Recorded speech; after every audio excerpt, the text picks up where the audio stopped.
उसके बाद हमारा टॉपिक आता है ईसोफेजियल कार्सिनोमा।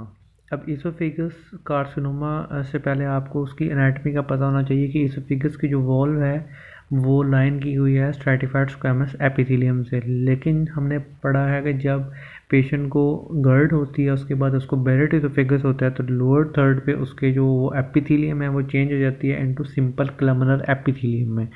तो depending upon this epithelium there are two types of oesophageal carcinoma. जो अपर टू थर्ड के अंदर होता है वो होता है एडिनो का वो अपर टू थर्ड के अंदर होता है वो होता है स्क्वैमस सेल कार्सिनोमा, क्योंकि वहाँ पर स्ट्रैटिफाइड स्क्वैमस एपिथेलियम है। और जो लोअर वन थर्ड है वहाँ पे होता है एडिनो कार्सिनोमा यूजुअली, क्योंकि वहाँ की एपिथेलियम जब बेरेट इसोफेगस बनता है तो वो बन जाती है क्लमनर एपिथेलियम। अब हमने इसके पढ़ने हैं कॉजेज़। अब कॉजेज़ वही डिफरेंट है। जब एडिनोकार्सिनोमा क्यों होगा, जब बेरेट इसोफेगस होगा, गर्ड होगा, obesity, high fat intake, alcohol intake and smoking में।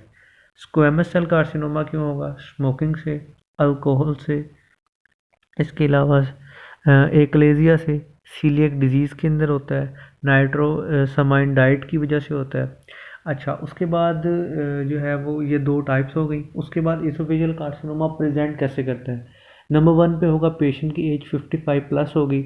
नंबर टू कि वो प्रोग्रेसिव डिस्फेजिया से आएगा। ये बहुत इंपॉर्टेंट वर्ड है, प्रोग्रेसिव। प्रोग्रेसिव डिस्फेजिया जो कि मोस्टली फॉर सॉलिड होगा। इसके अलावा उसके अलावा बोलस ऑब्स्ट्रक्शन के सिम्टम्स आएंगे। इसके अलावा मीडियस्टाइनल इन्वेजन अगर होगी तो हमें चेस्ट की पेन होगी और हॉर्सनेस ऑफ वॉइस होगी। इसके अलावा ट्रैकोइसोफेजियल फिस्टूला भी बन सकता है, जिसकी वजह से जब हम खाएंगे तो हमें कफिंग होगी, स्वॉलोइंग के बाद हमें कफिंग होगी। ठीक है, इसके अलावा सर्वाइकल लिम्फेडिनोपैथी भी हो सकती है। इसके अलावा मेटास्टैटिक स्प्रेड भी हो सकता है।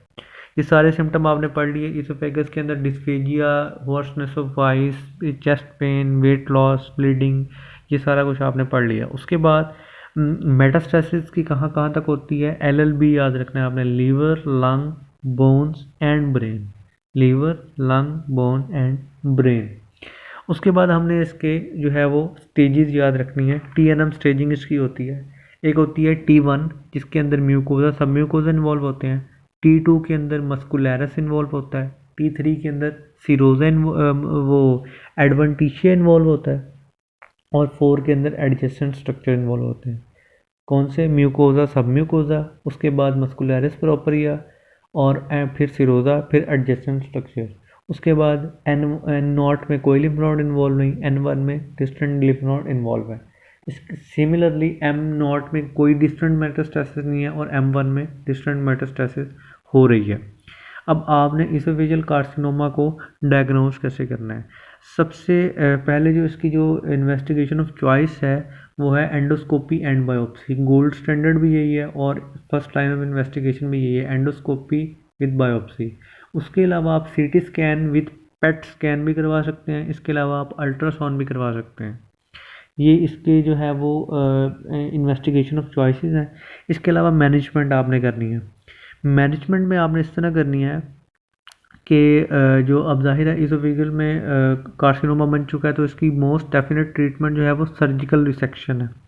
Surgical resection combined with chemo radiotherapy.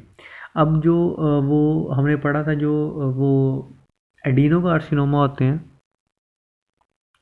Sorry, जो स्क्वैमस सेल कार्सिनोमा होते हैं वो हमारे पास रेडियो सेंसिटिव होते हैं। स्क्वैमस सेल कार्सिनोमा जो अपर टू थर्ड के अंदर होते हैं वो हमारे पास रेडियो सेंसिटिव होते हैं, तो उसके अंदर हम रेडियोथेरापी भी कर सकते हैं। तो surgical resection combined with chemo radiotherapy. ठीक है, अब लेकिन अगर वो डिज़ीज़ हमारे पास एडवांस कर चुकी है तो हम वहाँ पे सर्जिकल रिसेक्शन नहीं करेंगे, हम वहाँ पर पैलिएटिव थेरापी करेंगे। पैलिएटिव थेरापी हम क्या करेंगे, स्टंट रिप्लेसमेंट करेंगे। स्टंट रिप्लेसमेंट से क्या होगा, जो हमारे पास डिस्फेजिया के सिम्टम आ रहे हैं वो ख़त्म हो जाएंगे। इसके अलावा हम न्यूट्रिशनल सपोर्ट देंगे और इसके अलावा एनाल्जेसिया देंगे। जो पेन उसको चेस्ट पेन हो रही है उसकी उससे बचने के लिए हम उसको एनाल्जेसिया देंगे। ठीक है, उसके बाद जो है वो ईसोफिगोटमी, हम ईसोफिगेक्टमी करनी है, हमने ईसोफिगस निकालना है। अब उसके बाद जो है वो सर्जिकल रिसेक्शन होती है, उसकी टाइप्स हैं R0, R1 and R2। Are note के अंदर क्या होता है, complete resection with no microscopic residual tumour, यानी वो माइक्रोस्कोपी से देखने पे भी वहाँ पे ट्यूमर ना बचे। अच्छा, उसके बाद R1 रिसेक्शन क्या होती है, एक complete resection with no grossly visible, यानी इसमें हमें सामने से कुछ ना नजर आए, चाहे हिस्टोपैथोलॉजी पे हमें मिल जाए, लेकिन आपने इस तरह काटना है कि हमें सामने से आंख से देखने से हमें नजर ना आए। उसके बाद आर नोट रिसेक्शन में होता है कि हम पार्शियल रिसेक्शन करते हैं और थोड़ा सा ट्यूमर हम छोड़ देते हैं वहाँ पे। अब उसके बाद इसोफेगेक्टमी करते हैं, ठीक है। इसोफेगेक्टमी की आगे कॉम्प्लिकेशन आती है। इसोफेगस आपने निकाल दिया, सबसे पहले इसकी कॉम्प्लिकेशन आती हैं पल्मोनरी, इसकी वजह से सबसे ज़्यादा मोर्टेलिटी और मॉर्बिडिटी होती है। क्या होता है इसमें, नमोनिया, एटिलेक्टेसिस, ARDS, एम्पाइमा और अनास्मोसिस लीकेज हो सकती है। इसके अलावा कार्डिक कॉम्प्लिकेशन क्या हो सकती है एसिफिकेक्टमी की, आपके पास फिब्रिलेशन हो सकती है, मायोकार्ड इंफाक्शन हो सकता है, हार्ट फेलियर हो सकता है, डायफ्रामेटिक हर्निएशन हो सकती है, ठीक है।